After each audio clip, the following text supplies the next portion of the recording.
जय हिंद, जय महाराष्ट्र। राजा विचारे साहब आगे बढ़ो, राजा विचारे साहब आगे बढ़ो।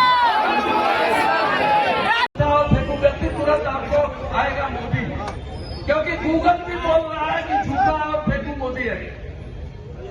आज हिंदुस्तान की अर्थव्यवस्था, भाईचारा सब खतरे में है।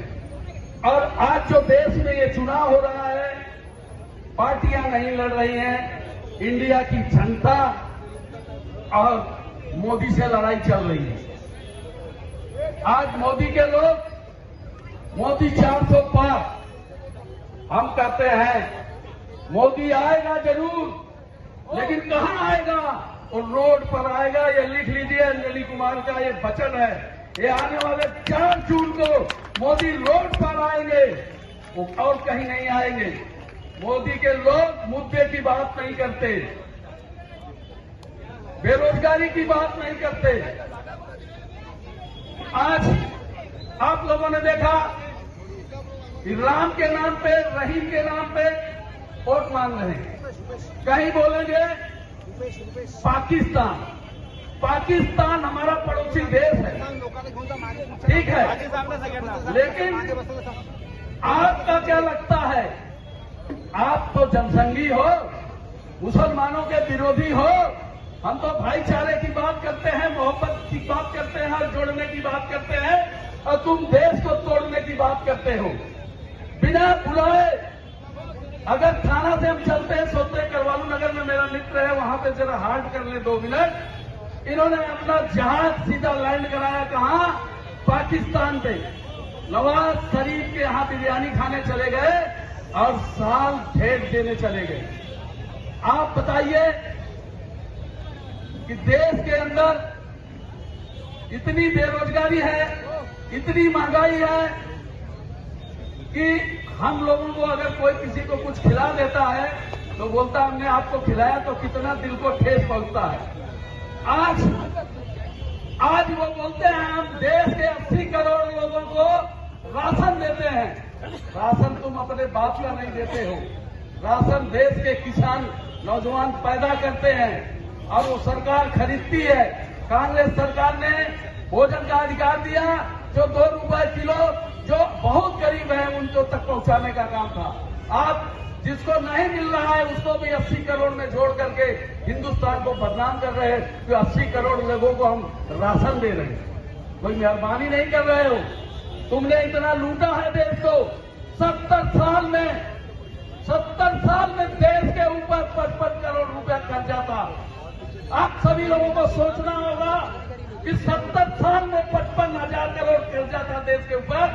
आज देश के ऊपर 225 करोड़ देश के ऊपर कर्जा हो गया। जो पेट में बच्चा है वो भी कर्जदार हो गया भारत का। 1,40,000 रुपया उस बच्चे के ऊपर भी कर्जा लेने चला दिया। आप जानते होंगे कि मोदी ये बुलेट ट्रेन ला रहा है तो देश को गर्त में डाल रहा है। बुलेट ट्रेन लाना अच्छी बात है, तेल सस्ता हुआ, क्रूड ऑयल सस्ता हुआ, फिर भी इसने माना दिया। इसने एग्रीमेंट जो विदेशों से किया है, 50 साल का कर्ज का एग्रीमेंट किया। आज तक की सरकारें सिर्फ 10 साल की किया करती थी, लेकिन इन्होंने 50 साल का एग्रीमेंट किया है कि देश इतने कर्ज में चला जाएगा कि जो हम 47 में जो अवस्था भारत की थी आज वो उस जगह पहुंचाएंगे। मोदी के हटने के बाद भारत एकदम गरीबी में चला जाएगा। आज भारत की अर्थव्यवस्था कहां पहुंच गई है? मनमोहन सिंह ने जब पूरे दुनिया में मंदी थी तब उस समय जो है मनमोहन सिंह ने इस देश को संभाला अपने आर्थिक नीतियों से। बिजली दिया, पानी दिया। आज उस एहसान को उतारना है, तो एहसान को उतारना है और देश को बचाना है। अगर देश बचेगा तो धर्म बचेगा, लेकिन हम लोग धर्म की राजनीति नहीं करते हैं। हम कहते हैं हम धार्मिक हैं, हम हिंदू हैं, मेरा नाम अंजलि कुमार है, राम जी का भक्त हूँ, राम हमारे हैं, हम राम जी के हैं, लेकिन राम के नाम पे हम राजनीति नहीं करते हैं। राम हमारे दिलों में रहते हैं, हम राम जी के राम जी हमारे।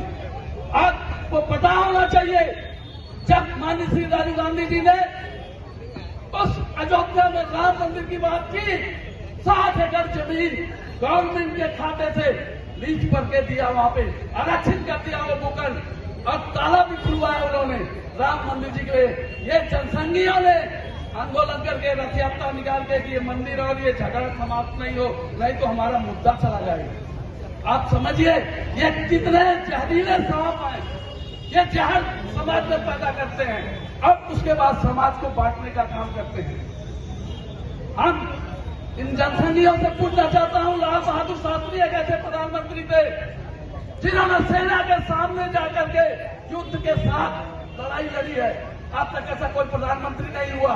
संचालन हमारे तमाम प्रधानमंत्रियों ने अच्छा किया, लेकिन लाल बहादुर जी की हत्या में इनका जनसंघियों का इतना बड़ा योगदान था कि ये गलत राइटिंग करके बोलते हैं लाल बहादुर शास्त्री की हत्या इन लोगों ने करवाई।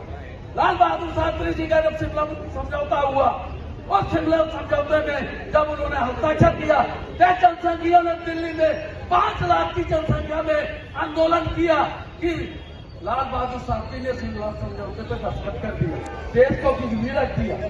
और लाल बहादुर शास्त्री अपनी पत्नी को, जैसे हम लोग कहीं बाहर जाते हैं घूमने के लिए तो फोन करते हैं कि पत्नी बच्चे कैसे हैं, तो उन्होंने फोन किया। उस समय पे जो है फोन उनकी पत्नी ने नहीं लिया। लड़के ने बोला मम्मी फोन नहीं ले रही है। बोली क्या बात है? बोले आज दिल्ली को पूरे जनसंघियों ने घेर लिया है और बोलता है लाल बहादुर शास्त्री ने वहां शिमला समझौते में दस्तखत कर दिया है कि पाकिस्तान को भारत दे रहे हैं। अरे पाकिस्तान को 2 टुकड़े करने वाला राहुल गांधी के दादी जी ने, पाकिस्तान के लोग राहुल के ज्यादा नफरत करते हैं, मोदी को हाथ लेके चले गए। तो आप बताइए उसी सदमे में जिसकी पत्नी बात न करे, उसी सदमे में लाल बहादुर शास्त्री की हार्ट अटैक से हत्या हो गई। तो इन्होंने देश के अंदर जो नफरत का बीज बो रहे हैं तमाम,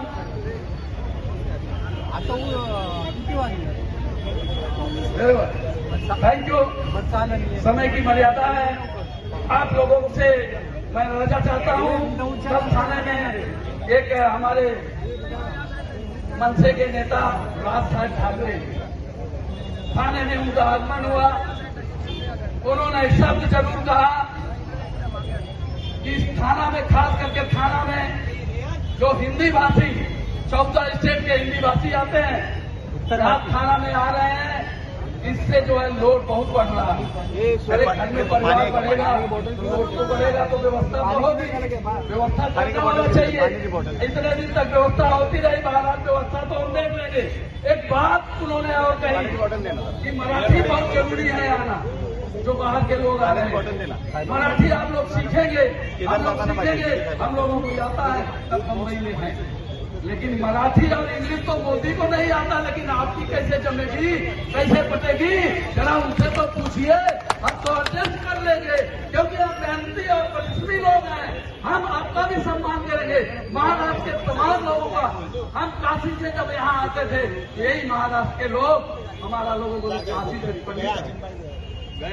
पंडित साहब जितना आदर भाव आप लोगों ने दिया, यहाँ महाराष्ट्र के लोगों ने हम लोगों को दिया, तो इतना आप प्यार दे करके अगर आप हमको दुत्कारोगे तो हम जाने वाले नहीं हैं, यही बोलेंगे, हम यहीं रहेंगे। जो अब समस्या होगी आपके साथ मिलकर हम बांटेंगे। लेकिन जिसको मराठी नहीं आती, मोदी जी को इंग्लिश नहीं आती, देश विदेश में जाते हैं प्रेस कॉन्फ्रेंस करने के लिए, उनसे नहीं, हम प्रेस कॉन्फ्रेंस करते और इंग्लिश का शब्द गलत बोलते। तो लोग ऑक्सफोर्ड यूनिवर्सिटी से पढ़े हुए राहुल गांधी जी, माननीय राजन बिचारे जी, जो कि यहाँ के संभ्रांत सांसद रहे हैं, उनका चुनाव चिन्ह है भटकता हुआ मसाल, उस पर मोहर लगाकर भारी से भारी मतों से विजयी बनाना है। यही संकल्प के साथ इस प्रांगण के लोग जाएंगे। आज ये 13 तारीख को ये जो जनसभा हो रही है, 16 तारीख को माननीय श्री उद्धव साहब ठाकरे साहब थाना में गरजेंगे और उसमें अधिक संख्या में हम लोग चल करके, क्योंकि उद्धव साहब बड़ा मानुस है। कोरोना काल में उन्होंने जिस तरह से रिक्शा वालों के खाते में पैसा डाला, और उस समय जहाँ हनुमान चालीसा और भोंगा तमाम अंकेतन के बात चल रही थी, उस समय जिस तरह से उन्होंने डीलिंग किया और हिंदुस्तान के मुख्यमंत्रियों में एक नंबर के मुख्यमंत्री उद्धव साहब को वो पद मिला। अगर वो मुख्यमंत्री पद के लालची होते तो कभी के हो गए। दुनिया को मुख्यमंत्री बनाया, दुनिया के किसको क्या बनाया, उनके परिवार में किसने राष्ट्रवादी खानदानों को जो है आगे बढ़ाया। उनको सत्ता से कुछ नहीं पड़ी हुई है, राहुल जी को सत्ता से कुछ नहीं पड़ी हुई है। 2014, 2004 इसके बीच में मनमोहन जी देना चाहते थे राहुल गांधी को, लेकिन उन्होंने सत्ता नहीं दिया। सत्ता क्यों नहीं दिया? उनको सत्ता नहीं चाहिए, उनको देश की जनता के साथ जो अन्याय हो रहा है वो लड़ाई लड़ने वाला एक राजकोट यूनिवर्सिटी का पढ़ा हुआ व्यक्ति माननीय श्री राहुल गांधी जो 10,600 किलोमीटर पैदल कर सकता है, उसकी तुलना मोदी तोड़ू से नहीं हो सकती। जय हिंद, जय भारत, जय उत्तर प्रदेश।